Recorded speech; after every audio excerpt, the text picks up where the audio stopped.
Olá, boa tarde para todo mundo. A gente está dando início à banca avaliadora do trabalho de conclusão de curso do acadêmico Paulo Roberto Costa, que tem como membros avaliadores o professor Mauro Sérgio Figueira, professor Lucas Caramês e eu, Hermes Moreira, como orientador. E, bom, inicio já passando para você, Paulo, para você compartilhar a sua tela, iniciar a sua apresentação. Você tem entre 10 e 15 minutos. O trabalho foi enviado com antecedência para a banca já procedeu com a leitura. Então, fica à vontade aí para apresentar a tua pesquisa, o teu trabalho e fazer as tuas observações iniciais. Obrigado a todos vocês. Obrigado, pessoal, por comparecer e vamos começar. Deixa eu deixar o screen aqui. Tá bom essa...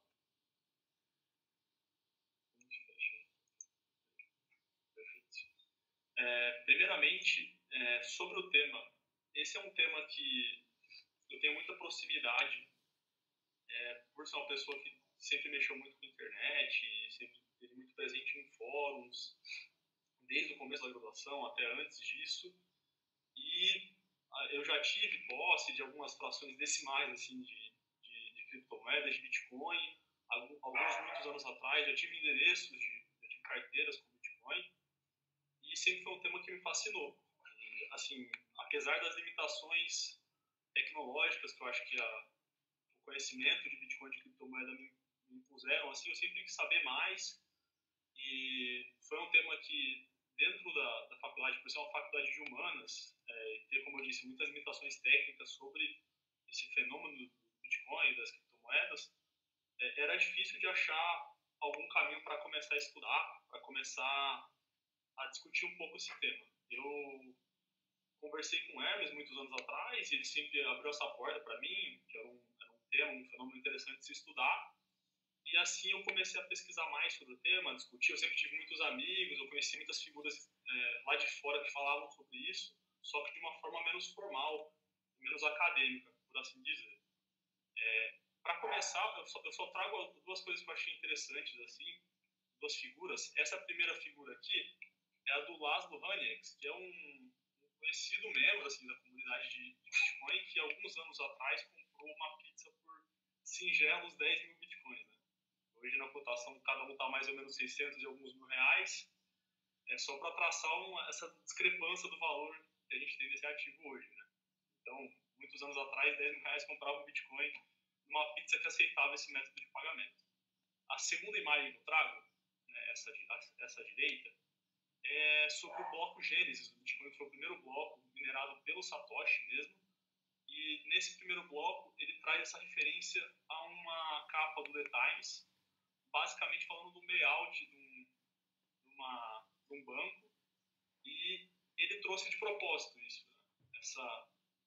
essa coisa meio de o sistema financeiro desestabilizado. E a gente tem, inclusive, uma outra manchete de Israel e Gaza, que é uma coisa que está muito presente hoje nessa discussão. Esse fenômeno está se desenrolando hoje ainda. Só algumas coisas pontuais sobre a história do Bitcoin. Bom, como estrutura de trabalho, eu dividi o trabalho em 3 capítulos. Então, no capítulo 1, eu falei um pouco mais sobre... Eu fiz uma introdução sobre o sistema financeiro internacional, desde os Habsburgos. Eu discuti um pouco a evolução dos ativos que existem no sistema financeiro, as commodities, o ouro, os títulos, para eventualmente conseguir trabalhar alguma coisa em paralelo com o Bitcoin, como se fosse um ativo. Né? No capítulo 2, eu discuti o Bitcoin como sendo uma proposta originalmente, uma alternativa descentralizada, em um contexto de sistema financeiro que é cada vez mais desmaterializado. Então, hoje as transações, elas não têm espaço físico, a maioria das vezes. O máximo que ela vai ter é um custo energético, mas hoje você não carrega dinheiro. A liquidez das coisas é diferente. Então, a gente está nesse contexto onde você carrega um cartão e muitos anos atrás se pagava em dinheiro físico, e cada vez mais a gente está vivendo esse contexto de basicamente as coisas estarem na nuvem, né? Principalmente quando a gente está falando do financeiro das coisas. O terceiro capítulo, eu discuto um pouco sobre o Bitcoin, se ele foi ou não institucionalizado, se ele foi cooptado pelo sistema financeiro. Eu tive desdobramentos interessantes fazendo essa pesquisa e procurando sobre isso, porque eu acho que a gente chegou numa... Eu tinha inicialmente, eu achava que era uma dicotomia, ou estava ou não estava, e como eu vou discutir um pouquinho mais para frente, eu acho que a resposta não é nem de perto tão simples assim. E eu fiz uso de alguns episódios onde o Bitcoin foi adotado, o mais próximo que a gente tem de ser institucionalizado, como El Salvador, como o caso da Ilha da Madeira, e eu chego a uma possível conclusão do Bitcoin como esse ativo híbrido, né? De referências, como eu comentei no começo, eu acho que esse é um tema que carece de literatura acadêmica propriamente, sabe? Eu acho que até por ser um fenômeno novo e por nas relações internacionais, principalmente, ter essa barreira técnica, porque realmente o Bitcoin não é fácil de estudar. Os conceitos de proof of work, essas coisas, Bitcoin, essas tecnologias são difíceis de você colocar nesse plano de pesquisa acadêmica. Como base referencial, eu usei o próprio Nakamoto, o próprio white paper do Bitcoin mesmo. Eu peguei dois autores, que são o Antonopoulos e o Tab Scott, que falam do Bitcoin em si, falam mais das características inerentes do Bitcoin. Eu usei também bastante o Vitalik, né, o Buterin aqui, que é o fundador do Ethereum, e ele fala menos do Bitcoin, mas ele fala mais do ecossistema cripto em si, e eu acho que ele trouxe algumas informações interessantes para essa discussão de Bitcoin no internacional. De documentos, eu usei tudo que dava para achar de relatório do FMI, do BIS. Eu usei portais que, apesar de não serem, assim, o Chainalysis, ele é um portal de dados de transações de volume de Bitcoin e de outras criptomoedas. Esses portais, inclusive, são usados por grandes instituições financeiras para fazer relatório. Então, são fontes livres, apesar de não serem estritamente acadêmicas, mas eu consegui achar bastante gráfico, bastante informação nesse sentido em portais como o Chainalysis, por exemplo. Eu também citei os casos onde a gente esteve o mais próximo possível dessa institucionalização do Bitcoin, como o caso de El Salvador, que teve muitos desdobramentos ainda esse ano e no ano passado, né, que mudaram o que estava acontecendo no começo dessa adoção. Eu citei o caso do FTX, né? Eu falei dos ETFs também, no caso, eu citei o da BlackRock, que foi basicamente um dos ETFs que mais venderam na história da BlackRock, foi muito bem sucedido. Foi uma abordagem, acredito eu, qualitativa, né? Eu fiz essa revisão bibliográfica do pouco que eu encontrei sobre o tema, analisei muitos documentos, muitos relatórios, alguns estudos de caso, assim, mais próximo que eu consegui chegar disso. Esses dados eram todos públicos, eu peguei bastante métricas da blockchain em geral, de volume de transação em um determinado período de tempo. E nessa discussão, eu inicialmente estava em discutir essa dicotomia sobre ser plenamente autônomo ou plenamente institucionalizado, de literatura acadêmica atualizada, complexidade técnica, para entender mesmo como funciona uma transação, essa autorização entre pares, são conceitos que até hoje eu tenho muita dificuldade. Olha que eu já transacionei Bitcoin, eu conheço gente que sabe muito mais do que eu e já tentei discutir para aprender e ainda assim eu tenho essa dificuldade. Eu sou de humanos também, então é difícil. Falei sobre essa outra dificuldade, seria essa volatilidade das criptomoedas, porque ela está sempre sujeita a novas regulações e, por exemplo, quando um player muito grande, como por exemplo os Estados Unidos, impõe uma regulação nova, é uma transformação completa no ecossistema cripto. Então isso muda muito a visão que você está tendo sobre esse fenômeno no momento. E em considerações finais, eu entendi, assim, eu entendo, eu acho que isso vai se desenvolver muito nos próximos anos, que o Bitcoin, como nas características inerentes, na sua parte de tecnologia mesmo, ele se mantém descentralizado, porque é assim que ele opera, só que para ele conseguir se perpetuar, ele tem que se institucionalizar. E é o que está acontecendo, e eu entendo que hoje ele perdeu para as moedas fiduciárias no quesito de liquidez, de conseguir ser transacionável no dia a dia. Então, aquela ideia de que alguns utópicos tinham no começo de comprar um pão na padaria com Bitcoin, eu acho que isso nunca vai chegar a um fim. Só que, ao mesmo tempo, a gente vê bastante instituições financeiras cada vez mais pegando mais Bitcoin, comprando mais Bitcoin no mercado, comprando bilhões e bilhões, lançando novos ETFs. Então, a gente está vendo muita custódia corporativa desse ativo. E eu acho que ele está ganhando cada vez mais característica de reserva de valor, apesar de não cumprir um dos seus papéis iniciais, que assim, muitos ufanistas do Bitcoin tinham de ser realmente um novo método de pagamento. Então, eu concluo que ele ocupa esse espaço híbrido entre ser uma ruptura ou ser integrado. E, na minha formação, sempre foi um tema que eu gostei muito, eu fiquei muito distante durante muitos anos, por motivos pessoais da minha vida. Mas, eu inicialmente, conversando com o Hermes, eu não sei se ele tinha essa visão de mim, eu era muito bem utópico, assim, na verdade, sobre o tema. Eu achava que o impacto seria diferente do que ele realmente teve. E estudando, assim, minha percepção mudou. Então, eu criei essa análise crítica sobre esse fenômeno mesmo. Sempre, as matérias que eu sempre me dei na faculdade eram do sistema financeiro, e eu acho que esse fenômeno foi muito legal estudar isso. Assim. Não sei, nas referências eu peguei bastante coisa recente, tem coisa desde abril, mas muita coisa está acontecendo agora, né, para mostrar o quão volátil é esse objeto de estudo. E eu acho que ele tem potencial aplicação no mercado financeiro. Espero contribuir um pouco para o pouco que tem de literatura sobre esse tema. E eu acho que eu não tenho a vocação de permanecer na academia. Eu não acho que eu sou bom o suficiente para ter uma carreira acadêmica, mas eu acho que é um tema que deve ser desenvolvido para aqueles que estão nisso. E eu encerro aqui a minha apresentação. Obrigado por ouvirem. Beleza, Paulo. Parabéns aí pela apresentação, pela condução da sua exposição.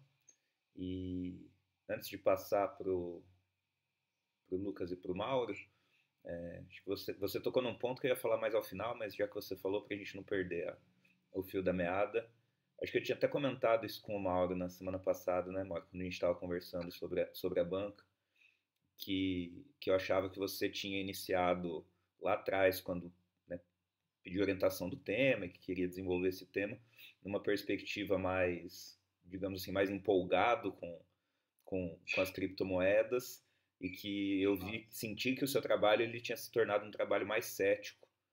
E é isso, assim, sem nenhum juízo de valor sobre essa mudança, mas é muito legal quando a gente percebe que é realmente a pesquisa que conduz a pessoa a chegar às conclusões. Porque a gente tem, infelizmente, alguns vícios na academia que a pessoa já tem uma conclusão e ela fica fazendo caminhos e buscando formas de chegar àquela conclusão que ela tinha pré-concebida, independentemente do que ela encontra durante a pesquisa dela. E eu tinha sentido isso, mas não tinha falado nada.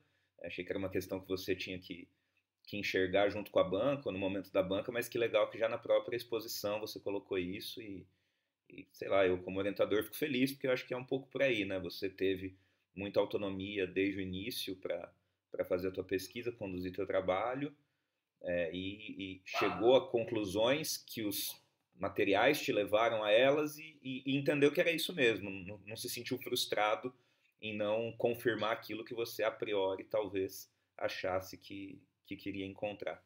Então, né, do ponto de vista aí do desenvolvimento da pesquisa, acho que isso é muito interessante. Mas vamos seguir aí, ver o que o Lucas e o Mauro têm também de percepção em relação a isso e contribuição com o teu trabalho. Beleza, Hermes, obrigado, Paulo, por convite. Fiquei bastante feliz de ver seu trabalho. Achei de qualidade de escrita e acadêmica muito grande.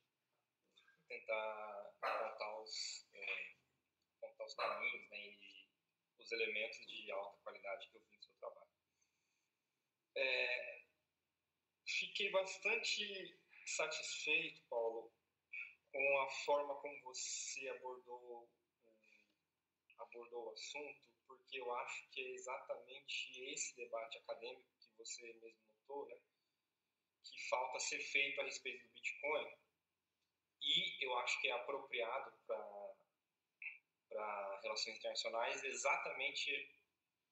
não exatamente, mas a sua abordagem tem ali indicativos de como relações internacionais pode abordar o tema, principalmente pela bibliografia que você usou e pela sua pergunta de pesquisa, que é muito boa, e pela maneira como o trabalho foi conduzido, como você já disse, né, para uma conclusão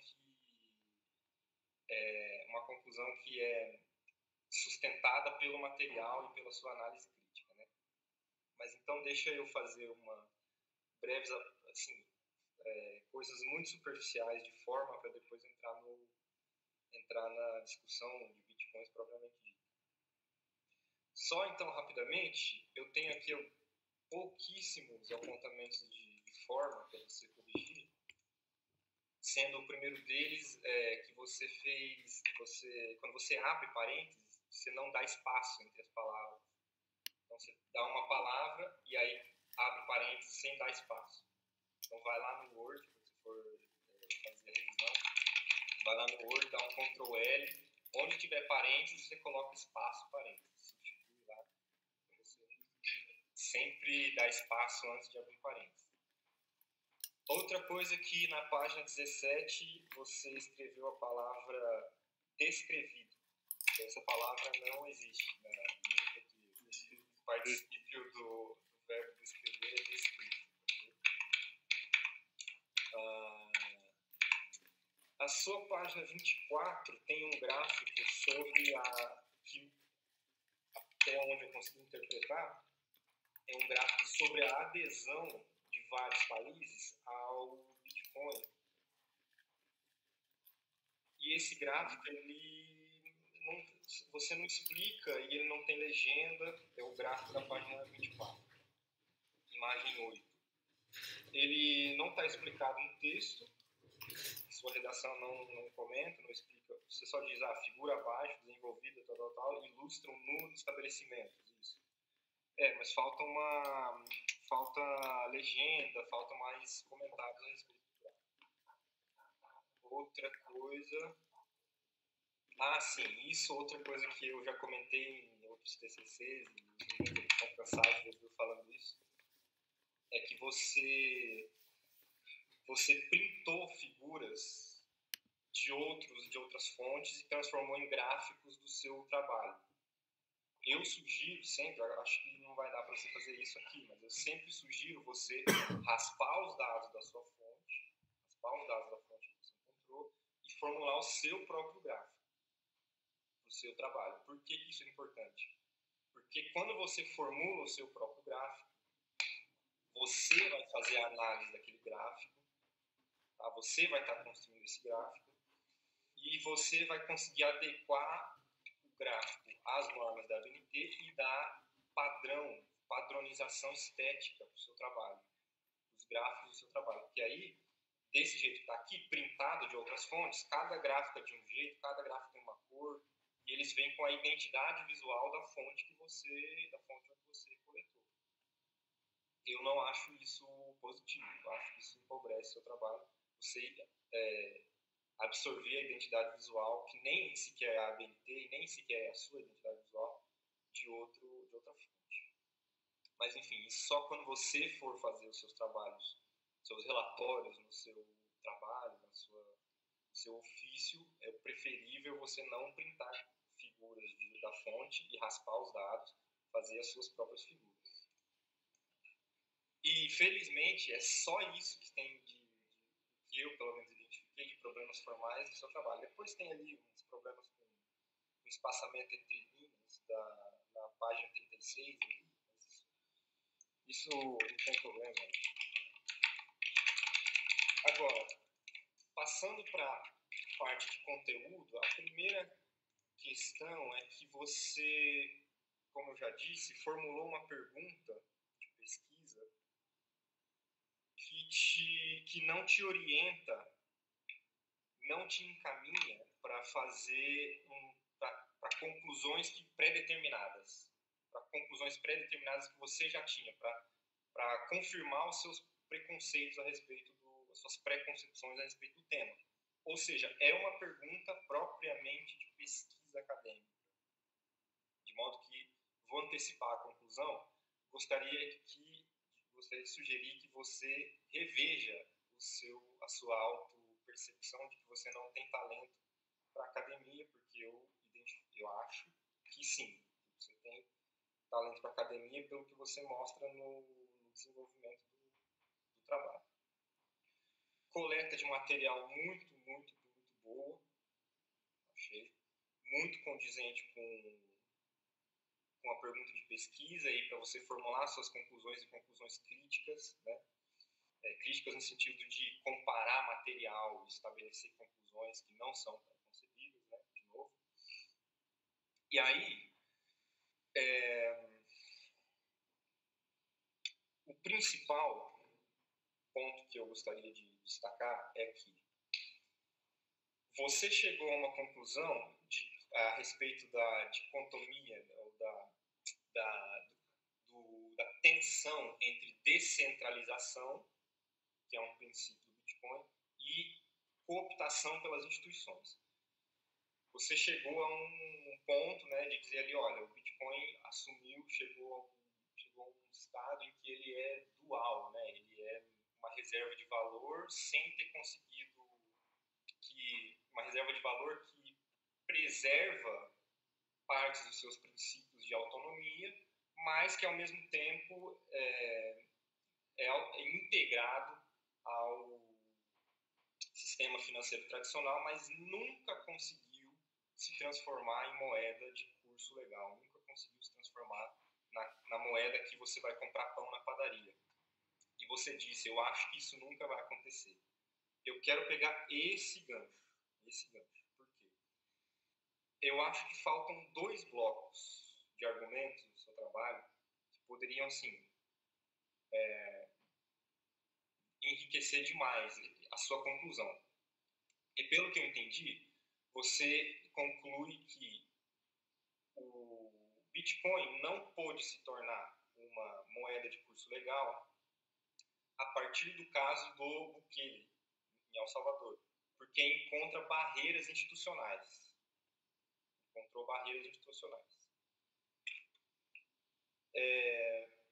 O problema é que eu não acho que sejam as barreiras institucionais a prevenir o Bitcoin de se tornar uma moeda de curso legal. Então vou dar agora o argumento. Você disse, porque eu acho que o Bitcoin nunca vai se tornar moeda de... E aqui faltou o bloco de argumento de você descrever, de um ponto de vista da sociologia histórica, a formação da moeda e o papel da moeda na economia nacional e no sistema financeiro. Isso você poderia ter encontrado na bibliografia de economia política brasileira, uma escola que nós 3 aqui temos familiaridade, muito mais o Lucas, porque ele é de lá, principalmente em um autor chamado José Luiz Fiore, que diz o seguinte: a moeda de curso legal, ela é uma expressão do poder estatal. A moeda não é puramente, e isso aqui é um argumento da antropologia econômica e da história econômica. A moeda não é uma decorrência natural das transações de mercado. Não é uma decorrência natural das transações de mercado. A moeda de curso legal é uma imposição da expressão do poder do Estado e da forma como o Estado, ele próprio, monta o mercado. Então, na percepção ortodoxa, há essa distinção ontológica entre Estado e mercado que antagoniza os dois. Nessa percepção que eu estou sugerindo, não há essa distinção ontológica. O que há é o Estado criando o mercado através da imposição da moeda de curso legal. De modo que o Bitcoin, ele surge, e aí também acho que faltou você trazer essa parte, mas vou cortar. o Bitcoin não surge como expressão do poder estatal para a formação da própria estrutura do sistema financeiro. O Bitcoin não tem nada a ver com nenhum Estado tentando formar um mercado. Porque, além do mais, o Estado cria mercado, cria o sistema financeiro para ele próprio financiar a sua atividade estatal, leia-se guerra e expansão territorial. É para isso que o sistema financeiro foi criado, é para isso que o sistema de dívida foi criado. E dívida é a mesma coisa que moeda nessa perspectiva. E o Bitcoin ele não consegue assumir esse caráter de se transformar em moeda de curso legal, justamente porque ele não está associado a um sistema financeiro de financiamento da guerra do armamento, da tecnologia, da conquista e da expansão territorial. Isso colide, na minha opinião, com outra coisa que faltou no seu trabalho, que é você descrever mais detidamente os fundamentos filosóficos do Bitcoin. Porque você descreveu os fundamentos técnicos do Bitcoin. E aí você mesmo diz, eu não tenho capacidade, não tenho condições de entender isso. Ok, mas você que é das ciências humanas tem capacidade, tem condições de entender e discutir os fundamentos filosóficos e, mais propriamente ainda, políticos do Bitcoin. Porque até onde eu percebo, o projeto político do Bitcoin é exatamente esse de se transformar um meio de pagamento peer-to-peer, ou seja, pessoa para pessoa, fora do sistema financeiro, né? Ou seja, quase que à margem do Estado. Nós não precisamos do Estado. Nós podemos abolir. Veja só, se nós abolirmos o Estado, o mercado continua funcionando. Se nós abolirmos o sistema financeiro sustentado pelo Estado, o mercado continua funcionando. Está vendo? É o Bitcoin. E, na minha percepção, esse é o princípio filosófico e político do Bitcoin. Achei que você não descreveu isso. Você só tangenciou ali, citando o Satoshi Nakamoto, dizendo que, deixa eu encontrar aqui, que o Bitcoin tem propriedades de soberania individual, sistema proprietário, resistência à inflação, o que mais? Preconiza a desmaterialização, a independência de algoritmo e a descentralização estrutural. Tudo isso você está aderindo, presta atenção, você está aderindo a uma linguagem que mascara os fundamentos filosóficos com o linguajar técnico. Você aderiu ao linguajar técnico, mas aí você não discutiu os fundamentos filosóficos do Bitcoin, que eu acho que são, para esse caso aqui, para esse trabalho, mais importantes do que os fundamentos técnicos. Então, com isso, você consegue explorar a tensão, que existe uma tensão entre os fundamentos filosóficos do Bitcoin e a maneira como a moeda de curso legal surgiu e se desenvolveu na história. E aí você tem toda uma bibliografia de sociologia histórica a esse respeito.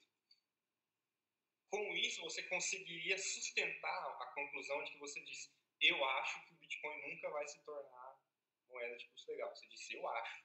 Mas você consegue sustentar essa sua proposição. Entendeu? Apesar disso, você chega à conclusão, uma conclusão muito, muito, muito, muito interessante, de que dos limites, né,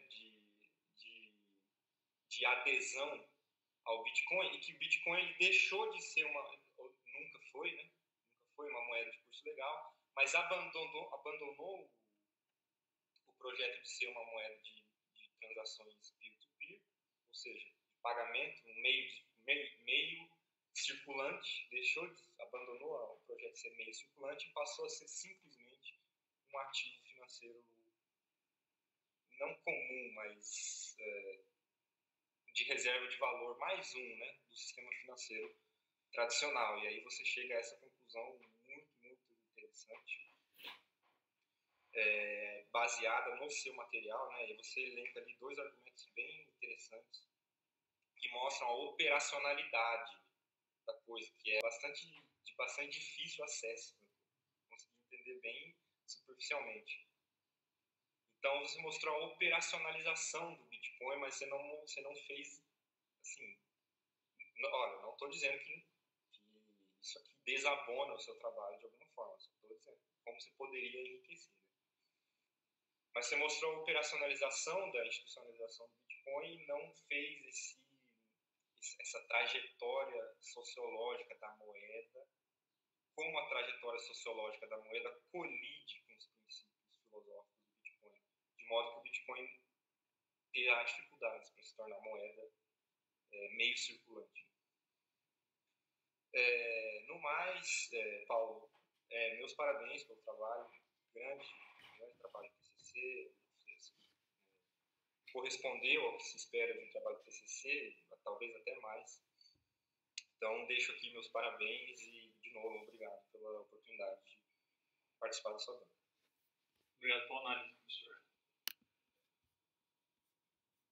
Obrigado, Mauro, pelas observações, aí, pelo tato na abordagem também. Lucas, contigo a palavra. E aí, gente, bom, queria primeiro agradecer o convite, tanto do Hermes quanto do Paulo. É um prazer estar aqui com vocês mais uma vez, no FGD. Queria também agradecer os comentários do Mauro, foram muito pertinentes, muito bons.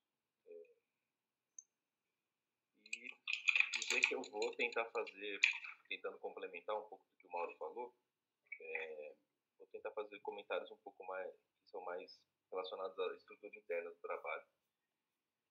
Mas antes de fazer um pequeno comentário geral.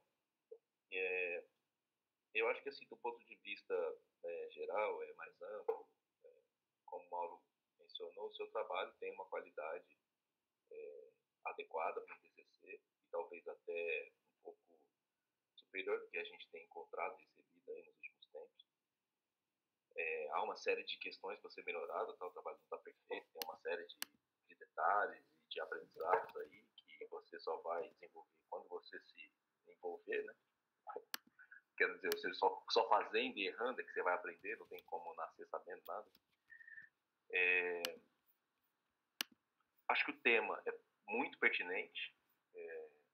Achei a forma como você problematizou o tema uma forma muito, uma problematização muito boa também. O Bitcoin surgiu como uma alternativa ao sistema financeiro tradicional. A crise de 2008 e ensejou essa demanda por uma rede financeira descentralizada, ou que estivesse além do controle dos estados ou dos grandes players financeiros, principalmente dos grandes bancos. Acho que a principal motivação política, né, desse movimento todo foram, né, os resgates de instituições financeiras gigantescas. Os caras já são bilionários, milionários, os operadores são milionários, e ainda vai lá e joga bilhões de dólares para impedir a falência desse sistema dos bancos. E isso do ponto de vista político, econômico, muito relevante, porque se você deixar um banco quebrar, ele provavelmente arrasta outras instituições, as instituições vão arrastar algumas empresas, e aí você vai ter uma crise generalizada. As externalidades da falência bancária são muito prejudiciais para a economia. Mas essa insatisfação popular, eu acho que é um dos principais motivos, né, dessa busca por alternativas ao sistema financeiro tradicional, e o Bitcoin e outras criptomoedas emergiram como essa possibilidade de renovação. E aí, meio que a tua pergunta, ela né, a sua problemática, na verdade, ela quer saber como que e tem sido apropriado por ele ou não o processo de institucionalização do Bitcoin, de expansão, de crescimento do uso, enfim. Eu gostei bastante da sua problemática.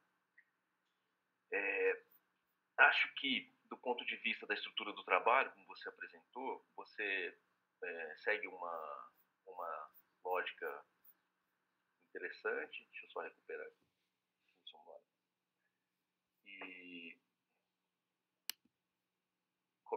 E aí eu teria, assim, algumas questões em relação à forma e como você desenvolveu, né, porque você faz, é muito lúcido o que você fez. Você trouxe a problemática, a sua introdução E aí eu acho que eu vou secundar o Mauro aqui no que ele comentou de que você disse, né? Eu talvez não tenha talento, ou não seja bom o suficiente para academia.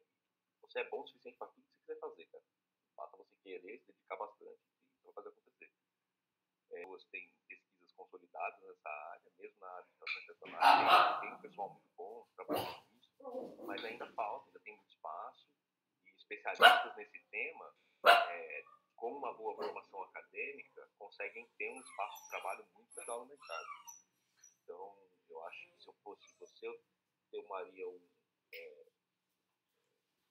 em consideração que você tem, sim, talento para fazer o que você quiser, com capacidade, inteligência, enfim, e essa é uma avenida, uma trajetória de carreira que é muito legal, muito válida, muito interessante para você no longo prazo. Mas voltando a falar da estrutura do trabalho, né, internacional, e essa lógica dentro da lógica de entender o Bitcoin como um ativo financeiro, você tenta trazer outros ativos financeiros que estão popularizados, que estão presentes no sistema financeiro internacional, entendendo o Bitcoin como um deles, tentando fazer sobre o Bitcoin em si, né? Você coloca assim, em um contexto de desmaterialização, eu não entendi tão bem, né, o que você quis dizer com isso, nesse contexto da desmaterialização, e também não achei que você trabalhou essa dimensão no capítulo 2. Mas você traz, né, a análise mais técnica, né, da coisa, né, o proof of work, o dilema do consumo energético muito alto, o surgimento de outras alternativas, né, além do Bitcoin, Ethereum, Nano, Dogecoin, trabalha as Central Bank Digital Currencies, embora isso não fosse talvez necessário, porque se você está falando de criptomoeda, tanto as stablecoins quanto as Central Bank Digital Currencies, elas tangenciam, né, o tema da digitalização monetária, mas elas não são criptomoedas. Né? E aí, se você tem um trabalho muito focado numa coisa só, você não precisa necessariamente analisar essas outras, você pode tangenciar, que é o que você acabou fazendo. E aí, capítulo 3, que eu achei muito legal, muito bacana, você traz várias experiências e você faz uma reflexão, e eu gostei muito disso, o Hermes destacou isso, você faz uma reflexão original, né? Você procura, fala, o que aconteceu em El Salvador, na República Centro-Africana, quais são as iniciativas locais, a dimensão da infraestrutura técnica, aí você vai analisar um pouco de stablecoins, e eu acho que o grande trunfo do seu trabalho é trazer a dimensão dos Exchange Traded Funds como uma ligação, né, como um link, né, entre o universo da criptomoeda e o sistema financeiro tradicional. Analisa também o colapso da FTX e consegue, por meio da tua análise, entender que o Bitcoin, enquanto uma alternativa, ele não tem desempenhado as funções clássicas da moeda, a não ser a de reserva de valor. E aí eu acho que você tem uma contribuição legal. Certo? Seu trabalho atingiu o objetivo de desempenhar uma boa análise sobre o tema a partir dessa problemática que você levantou. Então, eu diria que você tem mais talento do que você está achando que tem, embora sim você precise melhorar. Né?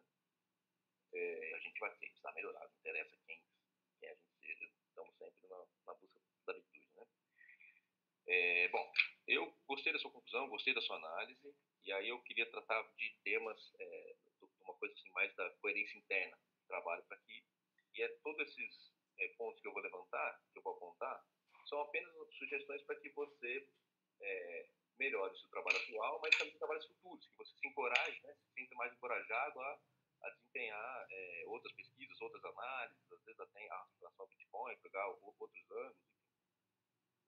Então vamos lá, começando pela introdução.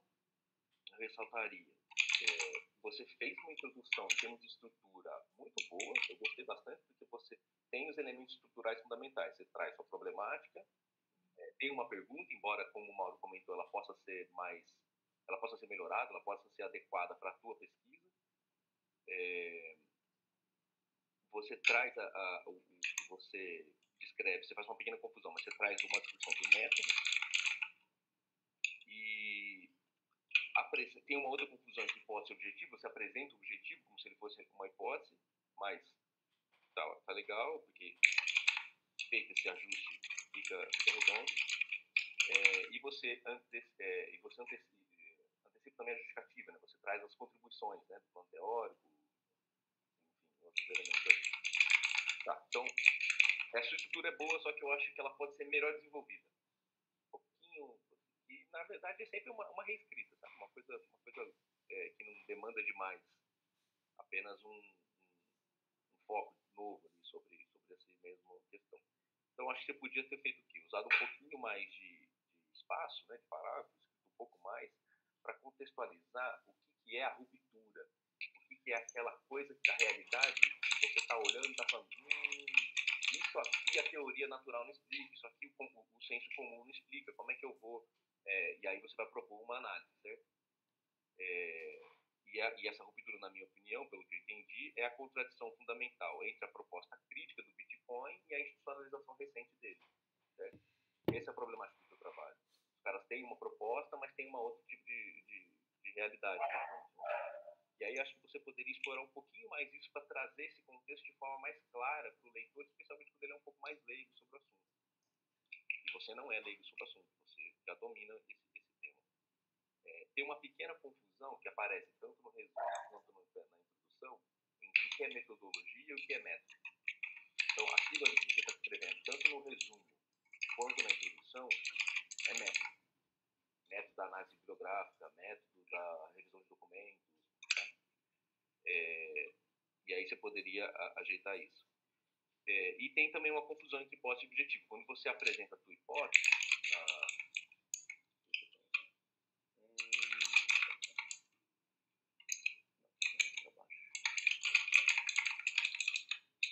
quando você apresenta a tua hipótese, a hipótese centrada na monografia é de fornecer base para perguntas sobre integridade e as demais criptomoedas emergentes.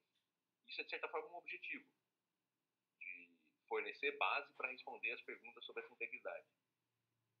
E aí eu acho que isso precisaria, e isso elevaria muito a qualidade do seu trabalho e faria jus ao bom trabalho que você fez, entendeu? Porque tem muita gente que vai se pegar do trabalho, vai ler primeiro a introdução, vai ler o resumo. Gostei, vai ler a introdução, vai ler a conclusão. Aí ela vai ler o trabalho. Então eu acho que você pode dar uma caprichadinha nessa introdução no sentido de melhorar a relação entre a pergunta de pesquisa, a relação dela com a hipótese, né? Então você tem uma pergunta de pesquisa, você tem uma hipótese. Quais são os objetivos dessa pesquisa, a justificativa dela, e aí você pode manter a descrição de método que você já fez, acrescentar uma de metodologia, se você não acrescentar, tudo bem, e antecipar um pouco das suas conclusões. Isso sempre é muito válido numa introdução.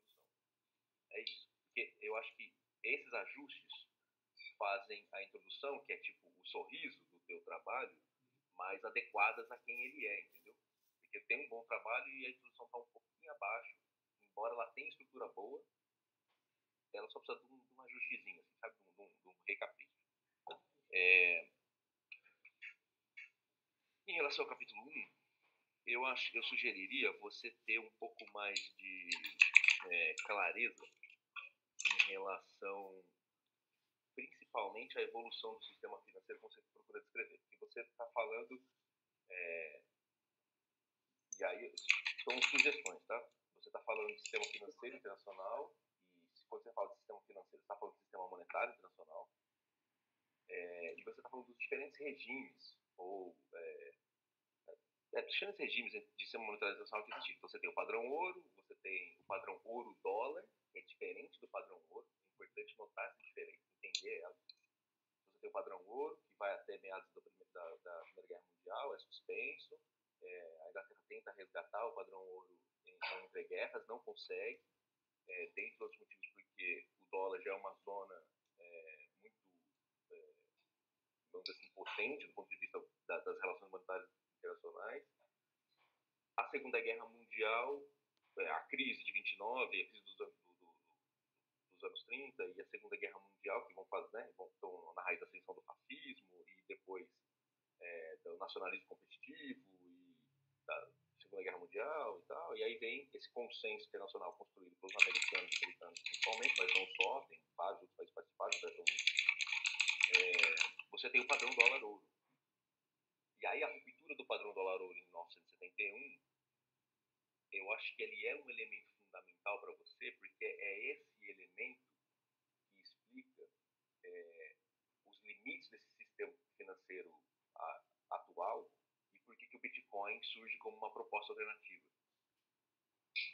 E aí é só isso, assim, ajustar um pouco os termos e a clareza. Então, em alguns momentos você fala do padrão dólar-ouro como se fosse o padrão ouro. É só corrigir lá, padrão dólar-ouro, ao invés de só padrão ouro. Né? Ter essa atenção para ter uma maior precisão conceitual. Para você conseguir achar esse caminho, né, em textos, você cita o texto do Hernani, de 2015, que é um texto que ele fala sobre o surgimento e consolidação do sistema globalizado contemporâneo. Essa é a interpretação dele, o conceito que ele cria ali. E esse texto é muito bom. Eu não sei se a gente está falando do mesmo texto, que eu vi que essa citação é do IPEA, e o texto que eu conheço é da Economia e Sociedade, que é de 2014, mas provavelmente se não são o mesmo texto, tem elementos muito semelhantes.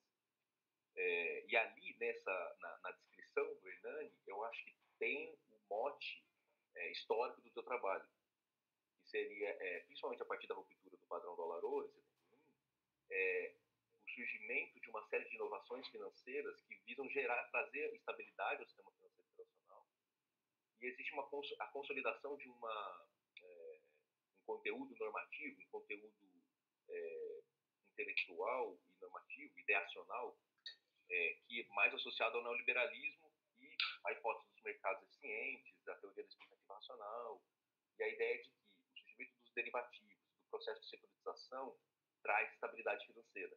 E a crise de 2008 é exatamente a contraprova disso, dessa teoria, dessa ideologia, vamos dizer assim, em relação ao que é moeda, o que é o sistema financeiro, como regulá-lo, enfim. Então, eu acho que ali você teria um pano para manga para ajustar esse capítulo aqui nesse sentido. Queria também te dizer que eu amo quando alguém fala dos períodos passados, né? Mas você não precisa necessariamente ir na casa de Habsburgo para falar da evolução do sistema financeiro internacional. E isso que o Mauro comentou, em relação a ter uma clareza conceitual maior, te permitiria ensejar o tema da evolução do sistema financeiro sem necessariamente recorrer a um elemento histórico que é um pouco ad hoc, né? Você puxa ele, mas você não puxa ele e trabalha ali o surgimento da moeda, do sistema financeiro e encaixa aqui na evolução. Você traz apenas como uma anedota, assim, um conhecimento, uma curiosidade. Né? Nesse sentido, se você tirar esses 2 primeiros parágrafos aqui, o texto não perde qualidade. Você começaria aqui: o sistema financeiro internacional, tal como conhecemos hoje, é resultado de uma série de transformações históricas marcadas por crise, acordos políticos e mudanças na estrutura do poder econômico. Maravilhoso. Bom, então, acho que eu sugeriria você dar uma relida no domicílio ali e explorar melhor o surgimento, né, dos derivativos, da reputação, a questão da estabilidade, porque são esses os limites do sistema financeiro internacional que vão ensejar esse surgimento do Bitcoin. Aí, fazendo um comentário que bebe um pouco dali do que o Mauro comentou agora, né, muito pertinente o comentário que ele fez sobre as contribuições do Fiore, mas não apenas, né, essa crítica realista ao que é moeda, né, em contraposição a uma teoria quantitativa da moeda, que enxerga a moeda como um véu, ou seja, tem uma decisão ontológica na análise ortodoxa de olhar para a moeda como se ela fosse um véu, como se ela fosse algo que não importa do ponto de vista do funcionamento da economia. Porque há nessa ortodoxia uma rejeição da dimensão política, né? Como o Mauro colocou, há uma compreensão antagônica, né, entre Estado e mercado, que impede você de perceber que os dois são os lados fundamentais do capitalismo. Não tem capitalismo sem Estado, não tem capitalismo sem mercado. Os dois estão amarrados, amalgamados para produzir esse regime de produção que é o sistema capitalista. E aí eu queria complementar um pouco, né, na verdade vou estar repetindo um pouco do que o Mauro falou, mas eu gosto muito desse tema. A impressão que eu tenho sobre a moeda é que a moeda sempre existiu. Né? Então, o Brodel tem um texto muito legal sobre a moeda, está na Civilização Material e Economia Capitalista, no capítulo 8 do livro 2 ou 3, não lembro agora. Mas é um texto sobre moeda, e ele faz uns comentários muito interessantes sobre moeda.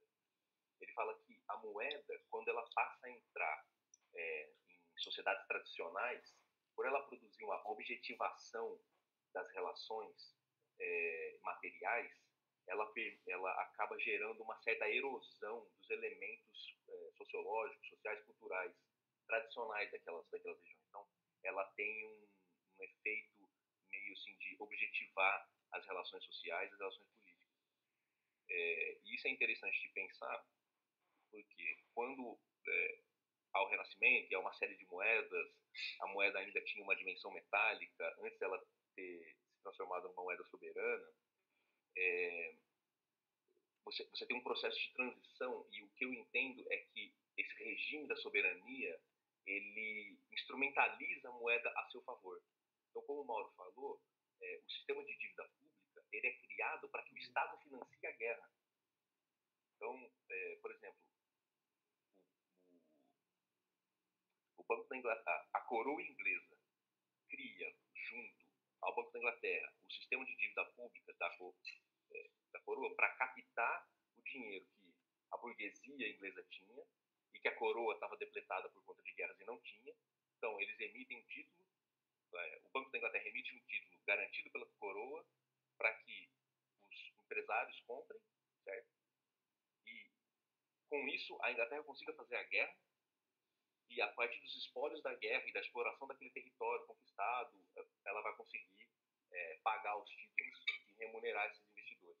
Mas perceba que é uma coisa, como o Brodel fala, do contra-mercado. É onde o dono do dinheiro e o dono do poder se encontram e fazem uma aliança com algum determinado objetivo. E esse objetivo normalmente é o da sobrevivência política, tanto externa, né, no sentido de garantir que o Estado não seja predado por outros, quanto interno, no sentido de garantir que a população tenha capacidade de prover subsistência e também o comércio nacional, internacional, enfim.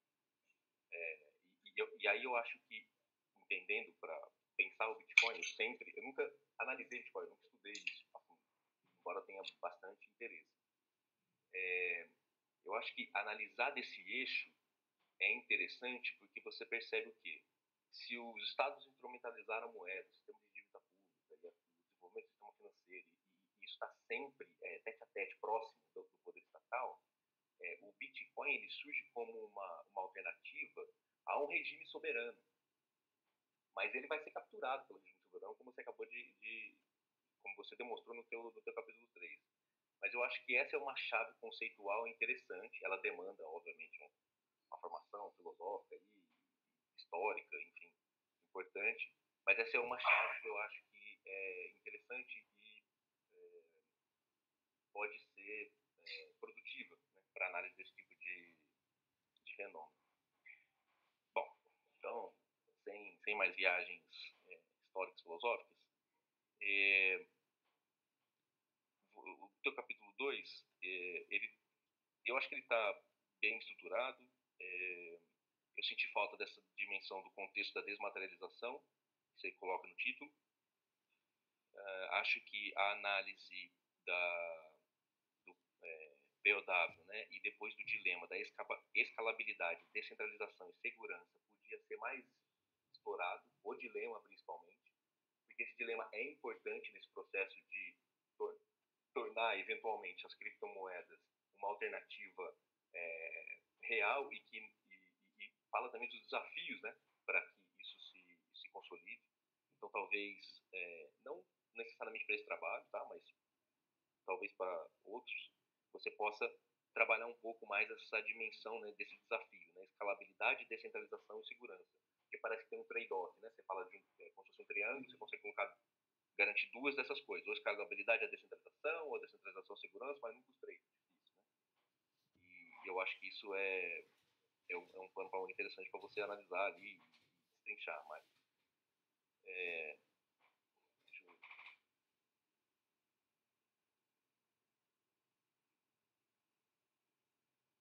Tá. Agora só estou conferindo aqui as minhas anotações em relação ao texto. Isso eu já falei, falando ouro. Tem algumas. Tem só tem alguns elementinhos que eu queria apontar. Na página 11, você fala assim: este período de transição foi o que marcou o início de uma nova era na política monetária internacional. Eu pensei assim, uma nova era no sistema monetário internacional, acho que ficaria melhor. Porque política monetária internacional fica uma coisa meio confusa. Você está falando de política monetária, da dimensão nacional, o que seria uma política monetária internacional? Eu acho que fica um pouco, acho que você se referir ao sistema fica mais preciso. Outra coisa que na página 11 ainda, você fala assim, talvez o mais antigo dos ativos do sistema financeiro, a moeda fiduciária também é um ativo heterogêneo e tradicional nos mercados internacionais. Operados no Forex, começou a se politizar muito a questão da moeda, e é curioso a gente entender isso, né, essa evolução do sistema financeiro recente. Em 2008, enfim, vista com reservas, né, pelo grande parte do Ocidente, e o Trump proibiu o Fed de desenvolver moeda digital do Banco Central. Então, há uma dimensão da competição da política internacional que influencia, eu acho que nessa instrumentalização, nessa tentativa do Estado americano atual de instrumentalizar as criptomoedas, os stablecoins, para se explorar. Enfim, não sei se seria do seu gosto, mas é uma sugestão. E só mais um detalhezinho assim, em relação à estrutura do texto. Eu gostei também da sua conclusão, né, suas considerações finais são pertinentes em relação à tua análise. E talvez você poderia trazer aqui nessas suas considerações finais quais agendas de pesquisa que se abrem. Né? A partir do momento que você fala, tem esse problema, né? O Bitcoin surge como uma proposta crítica, mas na verdade ele está se aproximando da institucionalização do sistema tradicional. E aí? Tá, beleza, você demonstrou isso. E agora? O que acontece? Para onde vai? O que você quer pensar? O que você pode pensar? Que tipo de agenda que se abre? Você poderia tentar explorar isso, até porque você, a despeito da sua opinião, eu acho que também concordo com o Mauro, eu acho que você tem suas capacidades, seu talento para você seguir a carreira acadêmica, caso você queira, e não que a sequência de uma trajetória acadêmica te obriga a ficar nela para sempre. Né? Você pode pegar esse conhecimento e utilizar ele trabalhando no mercado depois. Acho que vai ter um espaço crescente para quem for especialista nessa temática. E especialista nessa temática envolve... E uma última recomendação, só esqueci de falar isso antes, tem uma autora, né, você falou que teve dificuldade de achar bibliografia, né, literatura e tal.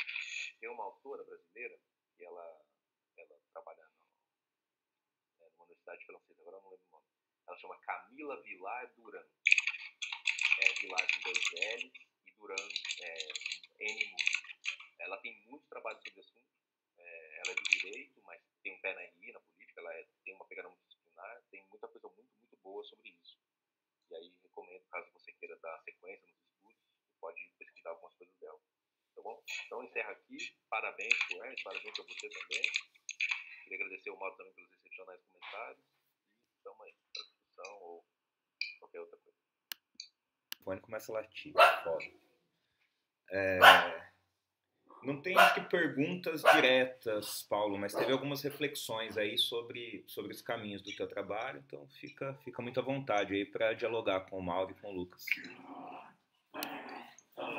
Muito obrigado pelas palavras, de verdade mesmo. Eu acabei me afastando da faculdade, como disse, por motivos pessoais, algumas acontecimentos de família, acabei postergando esse TCC.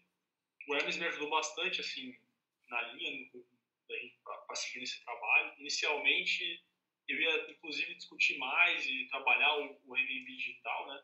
Mas eu acho que, conforme até também por escassez de documento, eu acho que era uma linha diferente de estudo, assim, então, é uma coisa que inicialmente estava nesse esqueleto de trabalho. E conforme nos últimos meses, eu acabei tirando, porque eu acho que não faria sentido nesse trabalho.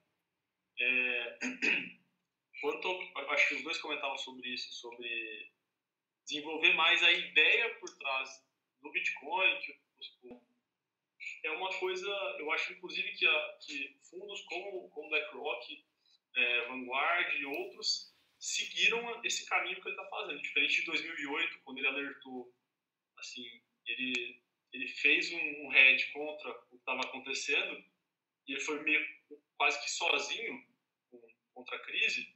Hoje ele fez esse alerta, ele está acumulando Bitcoin nesse fundo corporativo dele e ele não foi sozinho, né? Então acho que é por $50 a onça ali, obrigatoriamente, todos têm que vender, e no dia seguinte, quando você tem a posse de todo o ouro dos Estados Unidos, você fala agora vale 150. Eu acho que isso pode acontecer, inclusive pelo volume que os Estados Unidos têm de Bitcoin. A maioria desses holders anônimos são americanos, né? É a comunidade mais forte. Boa parte das pessoas dos ETFs estão nos Estados Unidos. Eu acho que é uma área de pesquisa também. Dos bitcoins que estão em custódia individual dos americanos. E eu acho que isso vai mexer muito com o mercado das criptomoedas. Deixa eu ver aqui só para não perder, quando eu tenho muita coisa aqui. Eu acho que também a parte histórica do trabalho ficou meio solto, uma coisa meio trivia, né? Então eu joguei algumas coisas porque eu queria traçar esse paralelo, mas eu acho que eu acabei... eu sou péssimo com essa coisa de formatação, até bati cabeça pra caramba, eu vou arrumar tudo que vocês falaram, realmente, agora teve coisa que eu nem percebi, vou melhorar tudo isso. Na parte de... A parte de transação financeira que a gente tem hoje em dia está cada vez mais desmaterializada, no sentido de a gente não porta mais dinheiro, as nossas transações são majoritariamente online, assim, né? Então até uma pessoa que não tem, cara, até um cara no fundo do interior do Paraná, como sou eu aqui, eu consigo transacionar em Pix, eu não carrego mais o meu patrimônio, muitas vezes. Hoje em dia, muita gente que tem ouro no Brasil ele surge nessa situação, né? Mas eu acho que eu não consigo linkar isso da maneira que estava na minha cabeça, claro. Eu acho que talvez não está tão claro ainda, mas eu, pelas contribuições, cara, tô nervoso pra caramba aqui. E é isso. Obrigado obrigado por tudo, pessoal. Verdade. Você teve essa fase, esse afastamento, né, do curso, que também se misturou um pouco ali com o período da pandemia, em que todos nós nos afastamos da universidade, e aí você consegue retomar, né, primeiro naquela dificuldade de como que eu retomo a matrícula, como que eu retomo meu vínculo com a FGD, mas aí você retoma, volta na mesma ideia de TCC, o que foi fundamental, né, você não ter mudado de planos, apesar das mudanças da vida, né, de carreira profissional e afins. Então você manteve aquele acumulado que você tinha, e seguiu aí o teu planejamento e conseguiu ter sucesso, concluir e né, pelo que a banca falou, muito bem. Talvez imagine, seja lá qual o motivo, que te falte perfil para determinadas situações, mas acho que pelo contrário, acho que você sempre se mostrou muito curioso, e o primeiro, né, assim, a primeira característica, a primeira qualidade que um pesquisador tem que ter é a curiosidade. Você tem que ser curioso, procurar coisas diferentes e procurar diferentes opiniões sobre aquilo em diferentes fontes. Você faz isso desde os textos que você busca até os teus conhecidos, teus colegas, teus amigos de outras áreas com quem você vai trocar ideia sobre o assunto. Eu acho que esse é o perfil que se espera de alguém que vai conduzir uma pesquisa, né? Não é necessariamente só a dedicação constante ali na leitura e escrita de artigos e de textos, né, acadêmicos formatados, mas também esse trabalho investigativo aí. Não por acaso, em vários lugares do mundo, o pesquisador leva esse nome, né, de investigador. Então, acho que você cumpre bem isso e acho que tem muito a contribuir aonde você estiver e desenvolvendo o que você tiver. Você é um cara muito, muito inteligente, muito sacado, e o teu trabalho diz isso por você. Vou pedir então, Paulo, para você deixar a gente rapidamente. Eu tenho o teu WhatsApp aqui, eu mando mensagem para você já quando a gente deliberar e chamo de volta para a sala. Beleza. Obrigado, professor. Valeu.